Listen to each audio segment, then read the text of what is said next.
Newsroom. Is Syria's opposition starting to gel? In Doha, a myriad of opposition groups recognizing the new National Coalition for Revolutionary Forces and the Syrian Opposition. Now, the name might sound a bit long-winded, but for many opponents of Bashar al-Assad, this group, or whatever its proper acronym may be, stands as a more comprehensive, inclusive umbrella group than ever before in a bid to lead the opposition in exile. It's led by Muaz al-Khatib, until recently the popular imam of Damascus's Umayyad Mosque. On the world stage, the new coalition will have to convince, A, that it's not in the pocket of sponsors like Qatar, Saudi Arabia, and Turkey, and domestically, that it's going to be able to unite a myriad of militias fighting an increasingly brutal civil war with the regime in Damascus, a civil war that could now spill over in a brand new direction. A second day of cross-border salvos with Israel included an Israeli tank's, quote, direct hit on a Syrian armored vehicle. Another dramatic turn in an escalating conflict where during one 24-hour period last week, 11,000 Syrian refugees fled their country. Today in the France 24 debate, we're looking at the task facing Syria's new opposition coalition. And with us to talk about it is Raaf Harfouch, editorial director of SyriaDeeply.org. Thank you for being with us. Also with us, Bruno Girardon, video journalist, senior correspondent for public broadcaster France 2. And joining us from Detroit, Barak Barfi of the New America Foundation. Thank you for being with us. The France 24 debate, where you can always weigh in on the conversation on Facebook and on Twitter. You can find us at François F24. Let's start with the very latest. This Monday, fighting reported inside of Syria near the borders with Turkey and Jordan, and shots fired on the Golan Heights, the first time there since the '67 war. Barak Barfi, would it take much for Israel to be drawn into the Syria conflict? Well, I think it's premature to say that there's going to be any very serious conflagration between Israel and Syria. Basically, these were warning shots to tell the Syrians, hey, back off the DMZ, back off the demilitarized zone. We don't want any problems. We don't want any stray mortars, any stray rockets fired into Israel at this time. So I don't really see that the Israelis would get involved in any type of Israeli-Syrian conflict at this time. Just help us out here with the geography of this all. Why was there fighting in any case near the Golan Heights? Well, basically, we have some Syrian rebel groups that are active in the Golan Heights area that borders Israel, and we've seen this in the last couple of weeks that some of these mortars have strayed. That when the Syrian artillery units have fired against the rebels, the mortars have strayed into Israel, and this really put the Israelis on the defensive. They've also been worried about the flow of refugees in the past. I believe in May 2011, there were some protests where people came across the border. So the Israelis are a little bit concerned at this point in time. All right, something that we'll continue to follow. Now, again, the matter at hand is the fact that there is this deal that was struck on Sunday. Dissident Damascus cleric Muaz al-Khatib in Cairo on Monday to seek the Arab League's blessing for him and that new coalition founded one day before in Qatar.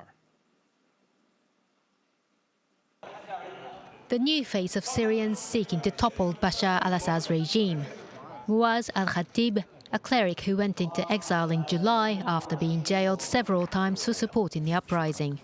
The former imam of the Umayyad Mosque in Damascus pledged to work for the freedom of all Syrians, including minorities. His deputies will be former MP Riyad Saif and activist and protest organizer Suhair al-Atassi. Last month, she visited the Free Syrian Army near the Turkish-Syrian border in a sign of growing support by the local Revolutionary Council for armed opposition. A third deputy from the Kurdish minority is yet to be named. The deal in Doha was struck after representatives of rebel fighters, dissidents, ethnic and religious minorities all agreed to join a new assembly that can form a government in exile. The Syrian National Council, which was criticized for being run by activists in exile and influenced by the Muslim Brotherhood, also welcomed the new coalition, which is dominated by people who have struggled against the regime from inside Syria. They are activists of Syrian revolution. Most of them have a very good sacrifice in their people inside the country. Bringing the fractured opposition together was crucial for the new leadership structure to gain international legitimacy. The Arab League is expected to accept the new coalition as its member. The United States and some European countries have also expressed support.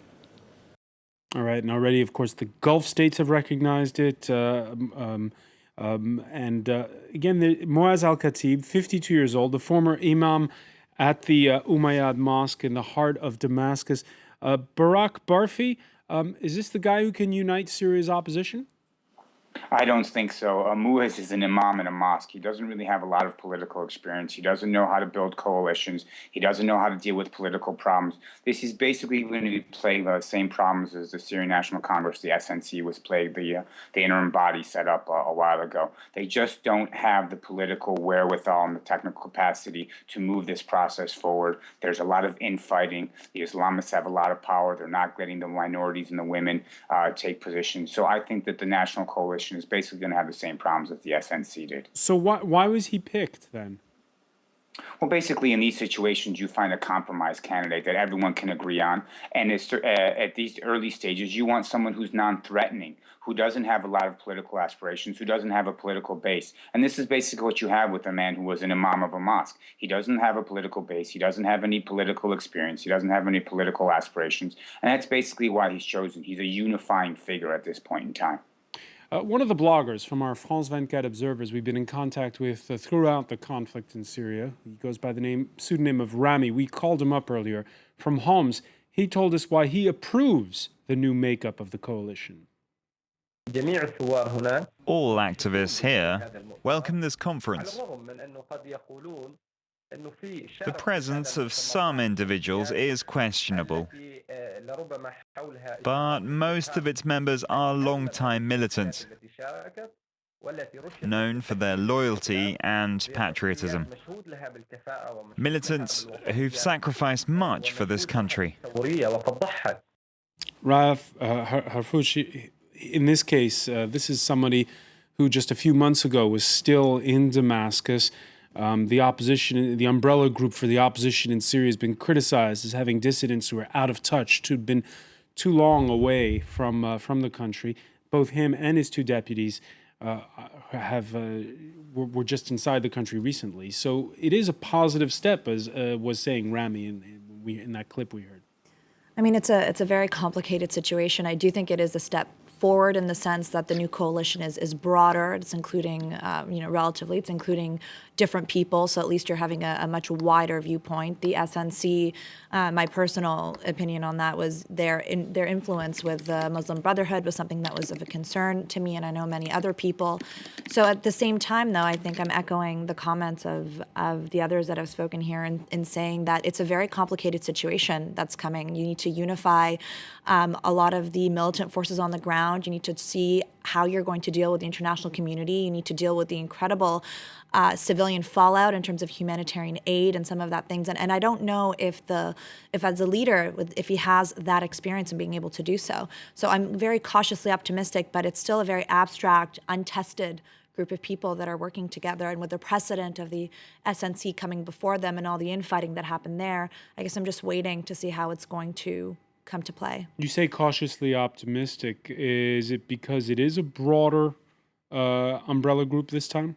Well, it's a step forward. I mean, with before, when the only option really was the SNC, it didn't seem like anything was going to move forward. And so now at least there are more people listening. At least it seems like the international community is taking a bit more note, giving more support in that sense.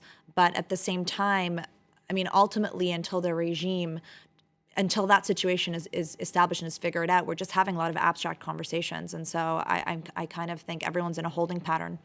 Bruno Giraudon, you're far from the goings-on in the back rooms of the conference hall in Doha, but you've been inside Syria 3 times since the conflict began. When you spoke to people at the local level, did you sense that disconnect between what they were experiencing on the ground and what the Syrian National Council abroad was saying, for instance?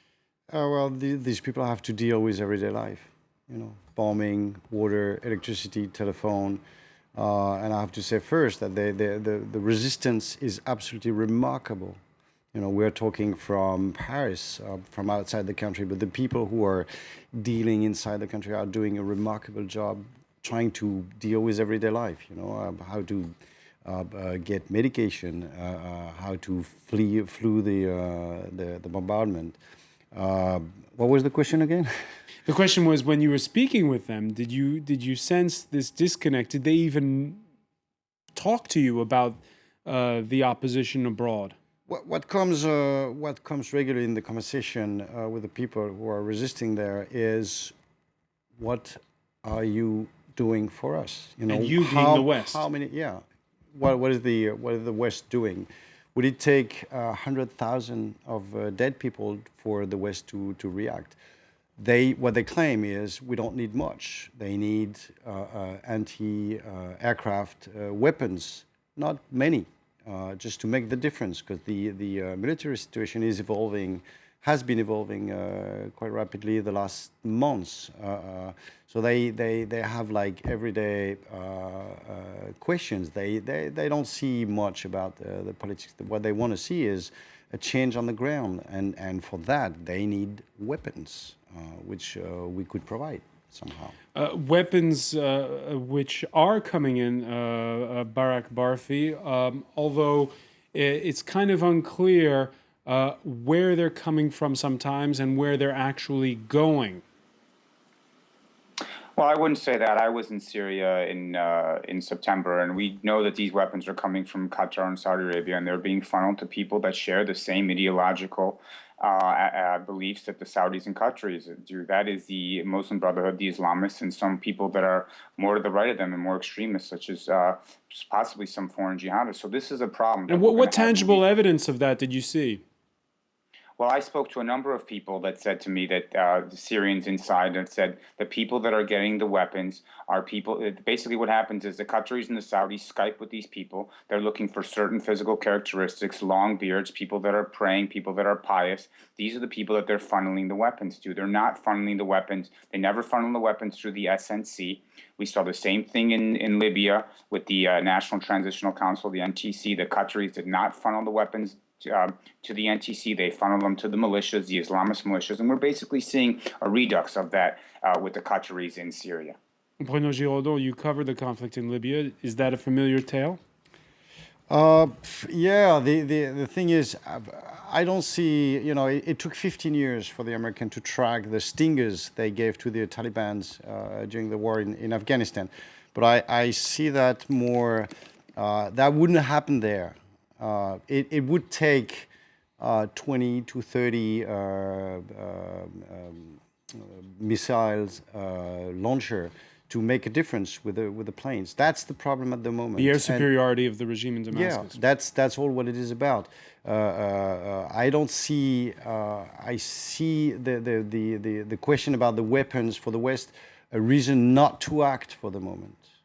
Now, Lebanese pro-Syrian daily Al Safir quotes a Syrian National Council delegate as saying that the Qataris put, as he put it, all the cards on the table to get the SNC to come on board, threatening, it says, to tell all about Doha's financial support for all those in the opposition. Meanwhile, on Twitter, blogger Carl Sharo tweeted that succumbing to outside pressure distances Syria's opposition further from the grassroots. Furthermore, all the developments in Doha don't point to any serious attempt to bring armed units under unified political control. Even if it was, though, an opposition to your tailoring, Raaf Harfouch, bringing all the militias together would already be a formidable task. I mean, of course, it would be an excellent first step. At the same time, I think the fact that they're so fragmented signifies a much deeper issue, which goes beyond, you know, who to arm and where to put money to. But it speaks to the unrest and to the differing of opinions on what a future in Syria post-regime will look like. And that, I think, is going to be the biggest problem. It's identifying a unified vision, because what is the country going to look like afterwards? There's an incredible amount of reconstruction that needs to be done. There's, I mean, economic hits that they've taken. There's the psychological and emotional impacts of the people that are living in there, 2 million internally displaced people, over 250,000 refugees, and everyone is talking about all these different issues. And as they mentioned, different ideologies, different religious preferences. So for me, while they're unified is a big step, I'm actually quite fearful and quite nervous because the funds are going to people, as was mentioned, that share a very specific view of what Syria is. And I actually think that that vision isn't really agreed upon, or isn't the vision that is shared by the people that are inside the country. All right, does Syria's Muslim Brotherhood ultimately call the shots? Not at all, argues longtime communist dissident Georges Sabah. He's been picked to head the Syrian National Council, which is part of that new umbrella group. He says it's not the Brotherhood calling the shots, nor yet more radical Islamists. We know we have some fundamentalists, maybe Syrians and Arab and foreign, but they are very few. From more than 7,000 fighters in Aleppo, there are several hundreds of them. And believe me, as the international community delay by supporting Syria, these fundamentalists, the numbers will increase more and more. So there you have it, Bruno Giraudon. He's saying right now there aren't many. He says several hundred, Georges Sabra, fundamentalists fighting in the Aleppo area. But he says if the West doesn't help us now, that's going to grow. Well, the more it goes, the more massacre you're going to have, the more killed you're going to have, the more radical people you're going to have on the ground, and the more active, just like in Bosnia. The more it went, the more we had the tougher guy to take the action.